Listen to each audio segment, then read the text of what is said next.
Kuala Lumpur DESA புத்தாலிங் மற்றும் புக்கெட் ஜாலிலில் உள்ள 2 அடுக்குமாடி வீடுகளில் நடத்தப்பட்ட சோதனையில் குடிநுழைவுத்துறை 9 வெளிநாட்டினரை கைது செய்தது. அனைவரும் வியட்நாமை சேர்ந்தவர்கள். அவர்களில் 7 ஆண்கள் 2 பெண்கள். வெளிநாட்டு மருத்துவர்களின் பின்னணியில் உரிமம் பெறாத அழகு சாதன அறுவை சிகிச்சை நடைமுறைகளே அவர்கள் மேற்கொண்டு வந்ததாக நம்பப்படுகிறது.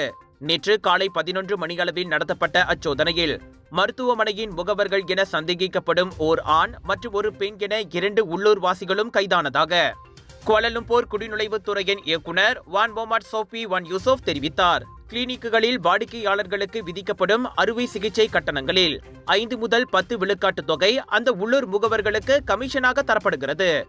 அங்கு வழங்கப்படும் அழகு சாதன அறுவை சிகிச்சை சேவைகளில் மூக்கு, கண் இமைகள் மற்றும் முகத்தை உயர்த்துவதும் அடங்கும்.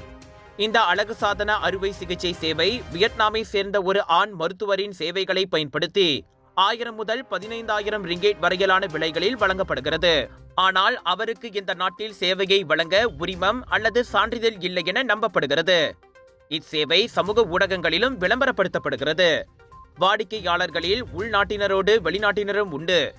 2 அடுக்குமாடி வீடுகளிலும் முதன்மை அறை மாதத்திற்கு 2600 ரிங்கெட்டுக்கு வாடகைக்கு எடுக்கப்பட்டு இறக்குமதி செய்யப்பட்டதாக நம்பப்படும் மருந்துகள் உட்பட பல்வேறு அழகு சாதன அறுவை சிகிச்சை உபகரணங்களுடன் முழுமையான அறுவை சிகிச்சை அறையாக மாற்றப்பட்டிருப்பதும் சோதனையில் கண்டறியப்பட்டது.